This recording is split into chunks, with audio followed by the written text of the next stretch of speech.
Breaking news आवाज़ share कंदालूं Karachi का। कराची समेत सिंध के मुख्तलिफ शहरन में वक्फे वक्फे से बरसात जो सिलसिलो जारी है। खैरपुर, रानीपुर, सिरारी, भिरा रोड, करोंडी, मशाक, कंडियारो, नौशरो फिरोज, लाड़काने में वस्कारो थो है।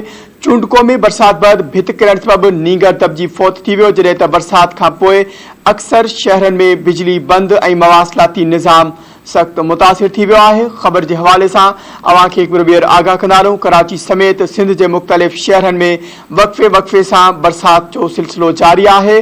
खैरपुर, रानीपुर, सिरारी, भिरा रोड, करोंडी, मशाइख, कंडियारो, नौशरो फिरोज, लाड़काने में भी वस्कारो थो है। चूंडको में बरसात बाद भित किरण सबब नींगर दबजी फौत थी वियो, जडे बरसात का पोइ अक्सर शहरन में बिजली बंद और मवासलाती निज़ाम सख्त मुतासिर थी वियो है।